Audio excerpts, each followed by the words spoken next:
সুযোগ বুঝে পর্ষদের পাল্টি ডিএলএডে অবস্থান বদল সুপ্রিম কোর্ট থেকে এই মুহূর্তের অত্যন্ত বড় ব্রেকিং নিউজ। আজকের অত্যন্ত গুরুত্বপূর্ণ দুটি আপডেট। তাহলে কি শিক্ষকদের চাকরি বাতিল রীতি? কোপে মাদ্রাসার শিক্ষকরাও। বন্ধুগণ, আপনাদেরকে অনুরোধ করব আপনারা পুরো ভিডিওটি শেষ পর্যন্ত দেখবেন।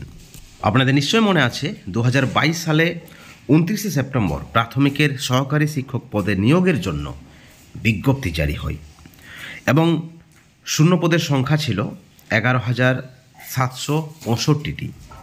2014 এবং 2017 সালের টেট পাস করা চাকরি প্রার্থীরা এই নিয়োগ প্রক্রিয়ায় অংশগ্রহণ করেন, আপনারা জানেন, এবং সেখান থেকে নিয়ম মেনে 9,533 জনকে নিয়োগ দেওয়া হয়, যেমনটা কিন্তু সূত্রের খবর।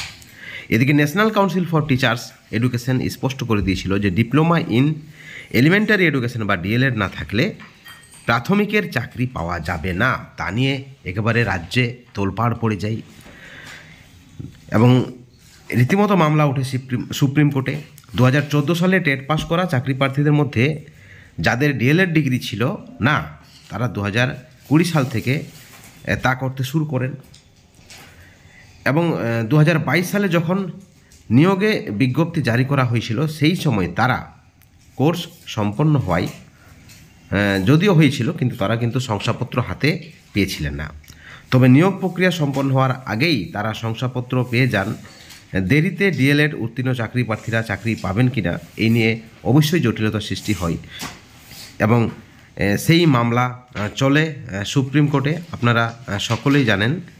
এবং সেখানে মামলার যে শুনানি, যদিও রায়দান স্থগিত রয়েছে, রায়দান স্থগিত রেখেছে আদালতের বিচারপতি মনোজ মিশ্র এবং বিচারপতি PS নরসিংহার বেঞ্চ। তবে সেদিন কিন্তু প্রাথমিক শিক্ষা পর্ষদের যে যুক্তি ছিল যে যারা পরে ডিএলএড করেছেন, কোর্স করেছেন, তারাও চাকরি পাবে এবং সেই বিষয়ে তখন পর্ষদ পরিষ্কার জানিয়েছিলেন যে তারাও চাকরি পাওয়ার যোগ্য। এবং ইতিমধ্যেই আরও যে খবর উঠে আসছে যে প্রাথমিক শিক্ষা পর্ষদ অবস্থান বদল করেছে। এই মামলার ক্ষেত্রে রাজ্যের প্রাথমিক শিক্ষা পর্ষদ প্রথমে জানিয়েছিল যে সকল চাকরি প্রার্থীরা ডিএলএড পাস করেছেন তাদের চাকরি প্রদান করা উচিত, তারা চাকরির যোগ্য। কিন্তু 2025-এ দাঁড়িয়ে সেই অবস্থান বদল করা হয়েছে। যদিও সুপ্রিম কোর্টের প্রশ্নের মুখে পড়তে হয়েছে পর্ষদকে, কিন্তু পর্ষদের কাছে সঠিক কোনো উত্তর নেই, তাদের কাছে যোগ্য জবাব নেই। কেন তাদের এই অবস্থান বদল, কেন তারা 360 ডিগ্রি পাল্টি মারলেন? সুযোগ বুঝে এই যে অবস্থান বদল, সেই অবস্থানের যোগ্য উত্তর কিন্তু নেই পর্ষদের কাছে। বন্ধুগণ, পর্ষদের আইনজীবী জয়দীপ গুপ্ত বলেছেন যে নিয়োগ বিজ্ঞপ্তি জারি করার আগে ডিএলএড উত্তীর্ণরাই, যারা উত্তীর্ণ প্রার্থী রয়েছেন, তারাই কিন্তু নিয়োগ প্রক্রিয়ায় অংশগ্রহণ করতে পারবেন এবং সুপ্রিম কোর্টের প্রশ্নের কোনো উত্তর তারা দিতে পারেননি। কেন এই অবস্থান বদল জিজ্ঞেস করেছেন বিচারপতি মিশ্র, বিচারপতি নরসিংহা। জবাবে আইনজীবী জয়দীপ বলেছেন এক্ষেত্রে কেনর কোনো উত্তর নেই, জবাব নেই, একেবারে হতবাক করা জবাব। অবস্থান বদল করাটাই তাদের নাকি সিদ্ধান্ত, অর্থাৎ পর্ষদের এটাই সিদ্ধান্ত। পাল্টা দেরিতে ডিএলএড উত্তীর্ণ চাকরি প্রার্থীদের আইনজীবী PS পাটলিয়া বলেছেন যে 2232টি পদ এখনও ফাঁকা রয়েছে, তাহলে কেন চাকরি প্রার্থীরা বঞ্চিত হবে? কেনর কি উত্তর রয়েছে? পর্ষদ যদিও পরিষ্কার জানাচ্ছে যে কেনর কোনো উত্তর নেই। জটিলতার জেরে, আপনারা জানেন, জটিলতার জেরে দীর্ঘদিন আটকে রয়েছে বহু শিক্ষকের নিয়োগ। অনেক ক্ষেত্রে মামলা চলছে, যে কারণে থমকে রয়েছে নিয়োগ প্রক্রিয়া। এবার প্রাথমিক নিয়োগের ক্ষেত্রে নিজেদের অবস্থান বদল করেছে প্রাথমিক শিক্ষা পর্ষদ, তাতেই কিন্তু শিক্ষক মহলে তোলপাড় পড়ে গেছে। কি হবে? 2022 সালের যে শূন্যপদ, 2014 এবং 2017 টেট পাস চাকরি প্রার্থীরা এই নিয়োগ প্রক্রিয়ায় অংশগ্রহণ করেছেন, সেখানে 9,533 জনকে নিয়োগ করা হয়েছে। তারপরও পর্ষদের এই অবস্থান বদল কেমন যেন প্রশ্নের মুখে পড়েছে শিক্ষক মহলের কাছে, প্রশ্নের মুখে পড়েছে সুপ্রিম কোর্টও। আরও একটি বড় খবর আপনাদেরকে জানিয়ে রাখি, এই মুহূর্তের আরও একটি ব্রেকিং নিউজ। এবার কোপে মাদ্রাসার শিক্ষকরাও এসএলএসটি পরীক্ষার্থীদের নথি পুনরায় যাচাইয়ের বিজ্ঞপ্তি।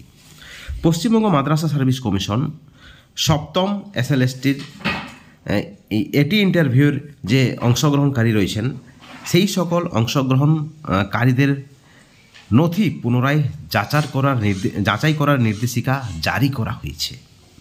নবম, দশম এবং একাদশ দ্বাদশ শ্রেণীর শিক্ষক নিয়োগের জন্য আয়োজিত এই ইন্টারভিউতে অংশ নেওয়া সকল প্রার্থীকে ব্যক্তিগতভাবে উপস্থিত হয়ে তাদের নথি যাচাই করাতে হবে, এই মর্মে বিজ্ঞপ্তি।